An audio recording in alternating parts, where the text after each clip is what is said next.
આકાશવાણી અમદાવાદ વડોદરા પ્રાદેશિક સમાચાર સિમ્પલ ઠક્કર વાંચે છે. સૌપ્રથમ મુખ્ય સમાચાર. મુખ્યમંત્રી ભૂપેન્દ્ર પટેલ વાયબ્રન્ટ ગુજરાત ગ્લોબલ સમિટના પૂર્વાર્ધ રૂપે ભવિષ્યના વસવાટલાયક શહેરો વિષય પર એક દિવસીય પરિષદનું આજે ઉદઘાટન કરશે. સ્વર્ણિમ જયંતિ મુખ્યમંત્રી શહેરી વિકાસ યોજના અંતર્ગત ગાંધીનગર, સુરત અને વડોદરા મહાનગરોમાં વિકાસ કામો માટે 484 કરોડ રૂપિયા મંજૂર કરવામાં આવ્યા છે. કેન્દ્રીય ગૃહમંત્રી અમિત શાહ આવતીકાલે રાજ્યની મુલાકાતે આવશે. વિવિધ કાર્યક્રમોમાં ઉપસ્થિત રહેશે. વિશિષ્ટ રેલ સેવા માટે અમદાવાદ ડિવિઝનના એસડીઓએમ જીનિયા ગુપ્તાને શ્રેષ્ઠ પ્રદર્શન માટે 67મા રાષ્ટ્રીય રેલવે પુરસ્કાર અંતર્ગત આજે પુરસ્કાર એનાયત કરાશે. અને રાજ્યની પુરાતત્વ અને સંગ્રહાલય કચેરીની museum of Gujarat mobile application launch કરવામાં આવી. સમાચાર વિગતવાર. ગાંધીનગર ખાતે વાયબ્રન્ટ ગુજરાત ગ્લોબલ સમિટના પૂર્વાર્ધ રૂપે ભવિષ્યના વસવાટલાયક શહેરો વિષય પરની એક દિવસીય પરિષદમાં મુખ્યમંત્રી ભૂપેન્દ્ર પટેલ અને આવાસ અને શહેરી બાબતોના રાજ્યમંત્રી કૌશલ કિશોર ઉપસ્થિત રહેશે. આ સમિટમાં યુનિસેફ ઇન્ડિયા, વર્લ્ડ બેંક તેમજ વિવિધ સંસ્થાઓ, ઉદ્યોગ અગ્રણીઓ, શિક્ષણવિદો હાજર રહેશે. રાજ્ય સરકારના શહેરી વિકાસ અને શહેરી આવાસ વિભાગ તેમજ અમદાવાદ મ્યુનિસિપલ કોર્પોરેશન અને અન્ય ભાગીદાર સંસ્થાઓના સહયોગથી 3 સત્રમાં આ પરિષદ યોજાશે. ગાંધીનગરના શહેરી વિકાસ વિભાગના અગ્ર સચિવે વધુ માહિતી આપી.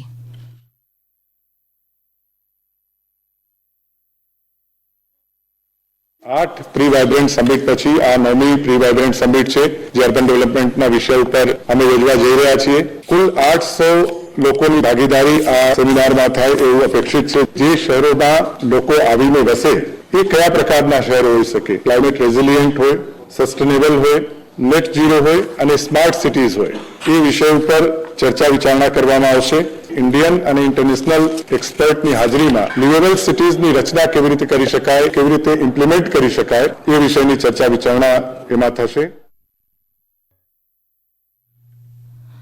સ્વર્ણિમ જયંતિ મુખ્યમંત્રી શહેરી વિકાસ યોજના અંતર્ગત ગાંધીનગર, સુરત અને વડોદરા મહાનગરોમાં વિકાસ કામો માટે 484 કરોડ રૂપિયા મંજૂર કરવામાં આવ્યા છે.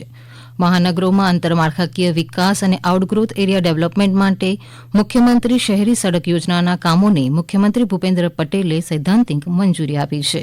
આ ઉપરાંત ગાંધીનગર અને ગુડાની સિટી બ્યુટિફિકેશન, રસ્તા નિર્માણ સહિત 8 વિકાસ કામો માટે અંદાજિત 67 કરોડ રૂપિયા ફાળવવામાં આવ્યા છે. જ્યારે સુરત મહાનગરને ઓડિટોરિયમ નિર્માણ, શહેરી પરિવહન સહિતના 250 જેટલા કામો માટે 350 કરોડ અને વડોદરાને 150 થી વધુ કામો માટે 57 કરોડ રૂપિયા મંજૂર કરવામાં આવ્યા છે. કેન્દ્રીય ગૃહમંત્રી અમિત શાહ આવતીકાલે રાજ્યની મુલાકાતે આવશે. અમારા આણંદ જિલ્લાના પ્રતિનિધિ પરેશ મકવાણાના જણાવ્યા મુજબ શ્રી શાહ આવતીકાલે વલ્લભ વિદ્યાનગર સ્થિત સરદાર પટેલ યુનિવર્સિટીના 66મા પદવીદાન સમારોહમાં મુખ્ય અતિથિ તરીકે ઉપસ્થિત રહેશે અને દીક્ષાંત પ્રવચન આપશે. આ સમારોહમાં યુનિવર્સિટીની વિવિધ વિદ્યાશાખાઓમાં તેજસ્વી વિદ્યાર્થીઓને 106 સુવર્ણ ચંદ્રકો તેમજ યુનિવર્સિટીની વિવિધ વિદ્યાશાખાના સ્નાતક અને અનુસ્નાતક કક્ષાના 15,754 વિદ્યાર્થીઓને પદવી એનાયત કરવામાં આવશે. સાંજે શ્રી શાહ અમદાવાદના ટાગોર હોલમાં મહારાષ્ટ્ર સમાજના શતાબ્દી મહોત્સવમાં ભાગ લેશે. કેન્દ્રીય રેલવે મંત્રી અશ્વિની વૈષ્ણવ આજે નવી દિલ્હીના ભારત મંડપમમાં 67મા રાષ્ટ્રીય રેલવે પુરસ્કાર એનાયત કરશે. તેમાં અમદાવાદ ડિવિઝનના senior divisional operation manager doctor Jinia ગુપ્તાને વર્ષ 2022-23 દરમિયાન તેમના શ્રેષ્ઠ કાર્ય પ્રદર્શન માટે અતિ વિશિષ્ટ રેલ સેવા પુરસ્કારથી સન્માનિત કરવામાં આવશે. આ કાર્યક્રમમાં દેશભરના રેલવે કર્મચારીઓને તેમની ઉત્કૃષ્ટ સેવાઓ માટે સન્માનિત કરાશે. જ્યારે ઝોનલ રેલવે ઉત્પાદન એકમો અને સરકારી સાહસો માટે 21 શિલ્ડ આપવામાં આવશે. ઉલ્લેખનીય છે કે વર્ષ 2022-23માં તેમની આગેવાનીમાં અમદાવાદ મંડળે 50 મેટ્રિક ટનથી વધુના માલ લોડિંગ કરવાનો એક નોંધપાત્ર માઇલસ્ટોન હાંસલ કર્યો છે.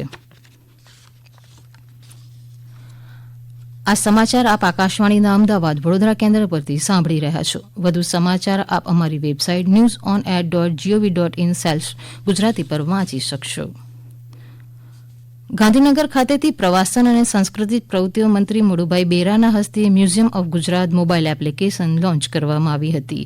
સાથે જ મંત્રી મુળુભાઈ દ્વારા મ્યુઝિયમ ઓફ ગુજરાત ન્યૂઝલેટરના પ્રથમ વિશેષાંકનું પણ લોકાર્પણ કર્યું હતું. આ ન્યૂઝલેટર પુરાતત્વ અને સંગ્રહાલય કચેરી દ્વારા કરવામાં આવેલી રચનાત્મક કામગીરીની માહિતી રૂપે દર 3 માસે પ્રકાશિત કરવામાં આવશે. મંત્રીશ્રીએ કહ્યું હતું કે museum of Gujarat application A mobile એપ્લિકેશનની મદદથી મ્યુઝિયમની મુલાકાતે આવતા નાગરિકો ત્યાં પ્રદર્શન ગેલેરીમાં પ્રદર્શિત કરેલા એકમો સહિત સંપૂર્ણ સંગ્રહાલયની તમામ માહિતી સાંભળી શકશે. આ એપ્લિકેશનમાં ઓડિયો ગાઈડ ગુજરાતી અને અંગ્રેજી ભાષામાં પણ ઉપલબ્ધ છે.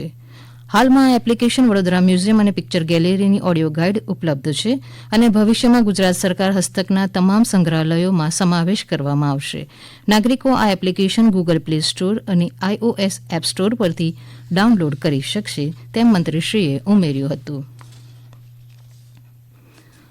કેન્દ્ર તથા રાજ્ય સરકારની વિવિધ કલ્યાણકારી યોજનાઓની માહિતી લોકો સુધી પહોંચાડવા વિકસિત ભારત સંકલ્પ યાત્રાનો રથ રાજ્યભરમાં ભ્રમણ કરી રહ્યો છે. જે અંતર્ગત આજે વન અને પર્યાવરણ રાજ્યમંત્રી મુકેશ પટેલ સુરત જિલ્લાના ઓલપાડ તાલુકાના કમરોલી ગામે વિકસિત ભારત સંકલ્પ યાત્રા કાર્યક્રમમાં ઉપસ્થિત રહેશે. આ સંકલ્પ યાત્રા રથ સુરત જિલ્લાના 8 તાલુકાના 16 ગામોમાં પરિભ્રમણ કરશે અને આવતીકાલે ઓલપાડ તાલુકાના સાયણ, પરિયા, દેલાડ તેમજ સિવાણ ગામ ખાતે સ્વચ્છતા અભિયાનમાં જોડાશે. અમદાવાદના ગોમતીપુર વિસ્તારમાં વિકસિત ભારત સંકલ્પ યાત્રાનો રથ પહોંચ્યો હતો, જેમાં મેરી કહાની મેરી જુબાની અંતર્ગત માતૃવંદના યોજનાનો લાભ મેળવનાર મહિલા લાભાર્થીએ પોતાનો પ્રતિભાવ આપતા આ મુજબ જણાવ્યું હતું. આશા વર્કર દ્વારા મને માહિતી આપવામાં આવી હતી કે સરકાર શ્રી દ્વારા માતૃવંદના યોજનાનો અત્યારે લાભ મળે છે પહેલી ડિલિવરી વાળાને. તો પહેલી ડિલિવરી માટે મારું ફોર્મ ભર્યું, એમાં મને 5,000નો લાભ મળવામાં આવ્યો છે. 5,000 રૂપિયા મારા ખાધા ખોરાકી માટે સરકાર શ્રીએ આપ્યા. સુરતમાં મેરી કહાની મેરી જુબાની અંતર્ગત મગજની બીમારીમાં આયુષ્માન કાર્ડનો લાભ મેળવનાર બાળકે પોતાનો પ્રતિભાવ આપતા આ મુજબ જણાવ્યું હતું.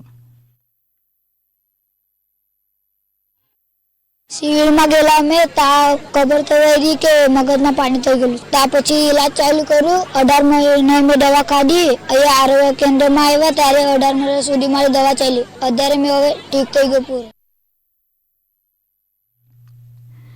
તો બનાસકાંઠા જિલ્લાના 14 તાલુકાના વિવિધ ગામોમાં વિકસિત ભારત સંકલ્પ યાત્રાનો રથ જઈ ગ્રામજનોને સ્થળ પર યોજનાઓનો લાભ આપી રહ્યા છે. ત્યારે યાત્રાના લાભાર્થીઓએ ઘર આંગણે સામેથી વિવિધ યોજનાઓનો લાભ મળતા પ્રધાનમંત્રી નરેન્દ્ર મોદીને પોસ્ટકાર્ડ લખીને આભાર માન્યો હતો. રાજકોટ જિલ્લાના જામકંડોરણા તાલુકાના વિમલનગર ગામે વિકસિત ભારત સંકલ્પ યાત્રા યોજાઈ હતી, જેમાં મેરી કહાની મેરી જુબાની અંતર્ગત લાભાર્થી મનસુખ કથિરિયાએ આયુષ્માન કાર્ડની યોજના દ્વારા ગ્રામજનોને લાભ લેવા પ્રેરિત કર્યા હતા. ભાવનગર જિલ્લાના રતનપર ગામે વિકસિત ભારત સંકલ્પ યાત્રાનો રથ આવી પહોંચતા ગ્રામજનોએ હર્ષભેર સ્વાગત કર્યું હતું. અમારા ભાવનગરના પ્રતિનિધિ સુરેશ ત્રિવેદી જણાવે છે કે મેરી કહાની મેરી જુબાની અંતર્ગત લાભાર્થીઓએ પોતાને મળેલા લાભો કહ્યા હતા. તાપી જિલ્લામાં વાલોડ તાલુકાના ગોળધા અને અંધાત્રી ગામે વિકસિત ભારત સંકલ્પ યાત્રા અંતર્ગત લાભાર્થીઓને વિવિધ યોજનાઓના લાભ અપાયા હતા. નર્મદા જિલ્લાના વિકસિત ભારત સંકલ્પ યાત્રા અંતર્ગત મેરી કહાની મેરી જુબાની હેઠળ લાભાર્થી વાસુ ભીલે જણાવ્યું હતું કે આયુષ્માન ભારત યોજના ન હોત તો તેમની માતાની સારવાર શક્ય ના થઈ શકી હોત. અમદાવાદ ખાતેના મહારાષ્ટ્ર સમાજ દ્વારા અમદાવાદના ટાગોર હોલમાં આજથી 3 દિવસીય શતાબ્દી મહોત્સવ ઉજવાશે. ગૃહ રાજ્યમંત્રી હર્ષ સંઘવી આવતીકાલે આ મહોત્સવનું ઉદઘાટન કરશે. કેન્દ્રીય ગૃહમંત્રી અમિત શાહ આવતીકાલે સાંજે આ શતાબ્દી સમારોહમાં ભાગ લેશે. શતાબ્દી મહોત્સવની ઉજવણી નિમિત્તે મહારાષ્ટ્ર સમાજ દ્વારા food festival, Saregama fame Amruta Natu અને ગૌરવ બાંગડિયાના સંગીત કાર્યક્રમ, મહિલા સામાજિક સાંસ્કૃતિક કાર્યક્રમ, વ્યવસાયિક સંમેલન, મ્યુઝિક, કોમેડી તેમજ નાટક સહિતના વિવિધ કાર્યક્રમો યોજાશે. ઉલ્લેખનીય છે કે 1 ઓગસ્ટ 1924ના રોજ મહર્ષિ કર્વેના હસ્તે અમદાવાદમાં મહારાષ્ટ્ર સમાજની સ્થાપના કરવામાં આવી હતી. વડોદરા ખાતે directorate general of quality assurance DGQA દ્વારા quality equipment in time theme પર વેસ્ટ ઝોન ડિફેન્સ ઇન્ડસ્ટ્રી મીટનું આયોજન કરવામાં આવ્યું છે. ગઈકાલથી શરૂ થયેલી આ બેઠક સંરક્ષણ મંત્રાલયના સંરક્ષણ ઉત્પાદન વિભાગના નેજા હેઠળ ભારત સરકારના સંરક્ષણ ઉત્પાદન ક્ષેત્રમાં વેપાર વાણિજ્યમાં સરળતા અને મેક ઇન ઇન્ડિયાના વિઝનને ધ્યાનમાં રાખીને વિવિધ હિતધારકોને સંરક્ષણ ઉત્પાદન અને ગુણવત્તા સુનિશ્ચિત પ્રક્રિયાની સુવ્યવસ્થિત કરવા સંરક્ષણ મંત્રાલયની શ્રેણીબદ્ધ નવી પહેલોની જાણકારી આપવામાં આવી હતી. અંતમાં મુખ્ય સમાચાર. મુખ્યમંત્રી ભૂપેન્દ્ર પટેલે વાયબ્રન્ટ ગુજરાત ગ્લોબલ સમિટના પૂર્વાધાર રૂપે ભવિષ્યના વસવાટલાયક શહેરો વિષય પર 1 દિવસીય પરિષદનું ઉદઘાટન કરશે. સ્વર્ણિમ જયંતિ મુખ્યમંત્રી શહેરી વિકાસ યોજના અંતર્ગત ગાંધીનગર, સુરત અને વડોદરા મહાનગરોમાં વિકાસ કામો માટે 484 કરોડ રૂપિયા મંજૂર કરવામાં આવ્યા છે. કેન્દ્રીય ગૃહમંત્રી અમિત શાહ આવતીકાલે રાજ્યની મુલાકાતે આવશે, વિવિધ કાર્યક્રમોમાં ઉપસ્થિત રહેશે. વિશિષ્ટ રેલ સેવા માટે અમદાવાદ ડિવિઝનના એસડીઓએમ જીનિયા ગુપ્તાને શ્રેષ્ઠ પ્રદર્શન માટે 67મા રાષ્ટ્રીય રેલવે પુરસ્કાર અંતર્ગત આજે પુરસ્કાર એનાયત કરાશે અને રાજ્યની પુરાતત્વ અને સંગ્રહાલય કચેરીની museum of Gujarat mobile application launch કરવામાં આવી. આકાશવાણીના અમદાવાદ વડોદરા કેન્દ્ર પરથી પ્રાદેશિક સમાચાર પૂરા થયા.